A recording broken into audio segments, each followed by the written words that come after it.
নমস্কার, আমার চ্যানেলে আপনাদের স্বাগত জানাই। আজ আমরা হঠাৎ করে ঠিক করলাম যে পুরুলিয়ায় যাব। তাই আমরা উদ্দেশ্যবিহীনভাবে বেরিয়ে পড়লাম। আমরা বড়জোড়া হয়ে যাব, কারণ বড়জোড়াতে আমরা ব্রেকফাস্টটা করব।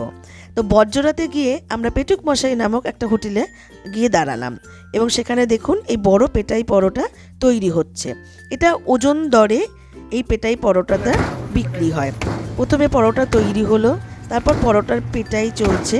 এবার ডিশের মধ্যে তারপরে পরোটাটাকে সার্ভ করে দেওয়া হবে। তো আমাদের টেবিলে চলে এলো স্যালাড, রইল গাজর, পেঁয়াজ এবং শসা, আর তার সাথে এই তরকারি কাবলি ছোলা আলু দিয়ে, আর পেটাই পরোটা দেখতেটাও বেশ সুন্দর হয়েছিল, তরকারিটাকেও দেখতে বেশ সুন্দর হয়েছিল, গ্রেভিটাও বেশ টেস্টি হয়েছিল, খুব বেশি ঝাল নয়, এবং স্যালাডও ভালো লাগলো।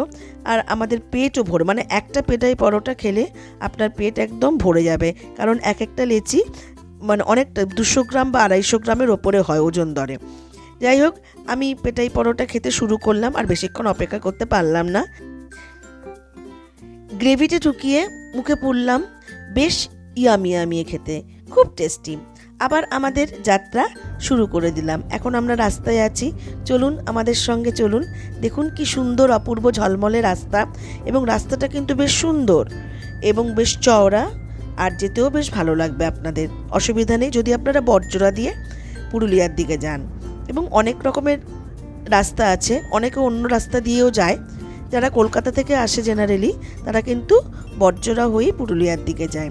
গাছগুলো দেখুন সূর্যের আলোয় ঝলমল করছে, এবং এখানে এসে আমি ফিল করলাম যে ক্রমশ ওপরের দিকে উঠছি, রাস্তা কিন্তু ওপরের দিকে। মাঝখানে একটু থামলাম, এই একটা সুন্দর বাগান, দেখুন কি সুন্দর ফুল ফুটেছে। আমি দূর থেকে ভেবেছিলাম গোলাপ ফুল, তারপরে কাছে এসে দেখলাম এটা অন্য ফুল, এবং এই ফুলগুলোর নামটা আমি জানি না, কিন্তু ফুলগুলোর এই ফুলের গাছে এবং ফুলগুলিতে বেশ কাঁটা আছে। আমি কয়েকটা দানা এখান থেকে নিয়ে নিয়েছি। এই দেখি এই গাছগুলোর দানাগুলো পুঁতবো বাড়িতে গিয়ে যদি হয়। আমার হাজব্যান্ড খুব গম্ভীর মুখে গাড়ি চালিয়ে চলেছে, আমি আর কি করব বলুন। আমি বিভিন্ন জায়গাগুলো দেখালাম। এটা হচ্ছে কাঁসাই, অর্থাৎ কংসাবতী নদী। এই নদীর দুপাশে সবসময় বিভিন্ন রকমের অনুষ্ঠান হয়। যাই হোক, নদী পেরিয়ে আবার সামনের দিকে এগিয়ে চললাম, কারণ আমাদের পুরুলিয়ায় তো পৌঁছাতেই হবে।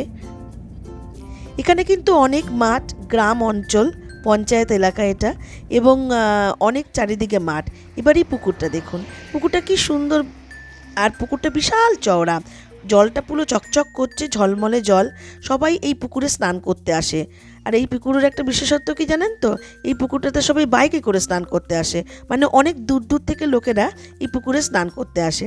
আর এই পুকুরটার সামনে আমি দাঁড়ালাম কেন জানেন তো, এখানে মাঝখানে অনেকগুলো লাল লাল রঙের ফুল ফুটে আছে, পদ্ম ফুলের মতো। আমি পদ্ম ফুল ভেবেই দাঁড়িয়েছিলাম, তারপর কাছে এসে দেখলাম এগুলো সব শালুক ফুল। অপূর্ব লাগছে, সারাটা পুরো পুকুর জুড়ে চারপাশ দিয়ে এই শালুক ফুলগুলো ফুটে আছে। দেখুন মাঝখানেও ফুলগুলো ফুটে আছে। আমি সানবাঁধানো ঘাটটা দেখাতে পারলাম না, সবাই স্নান করছে বলে। আবার আমাদের যাত্রা শুরু করলাম, কারণ আমাদের অনেকক্ষণ সময় লাগবে।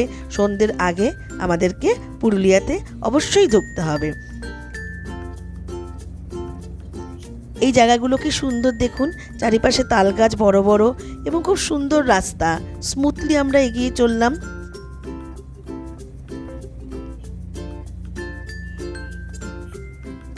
সামনের দিকটা খুব সুন্দর, এবং গাড়ি যাতায়াত করছে, সেগুলোও বেশ সুন্দর, আর প্রচুর সর্ষে ক্ষেত।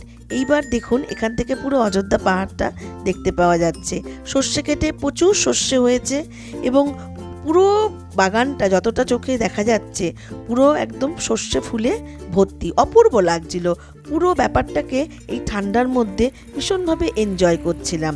আর এখানে না আখের রসও বিক্রি হচ্ছিল। যাই হোক, আমরা দাঁড় করিয়ে গাড়ি, রাস্তাটা একটু খারাপ বলে এখানে একটু আস্তে চালালাম, গাড়ি দাঁড় করিয়ে আমরা আখের রসও খেলাম। আবার শুরু করলাম আমাদের যাত্রা। আজকের এই মিনি ব্লগটা আপনাদের কেমন লাগলো আপনারা জানাবেন আমাকে। ভালো লাগলে সাবস্ক্রাইব করবার অনুরোধ রইল। পুরুলিয়ার অনেক কিছু আপনাদের জন্য অপেক্ষা করছে, পরের ব্লগগুলো অবশ্যই দেখবেন কিন্তু। নমস্কার।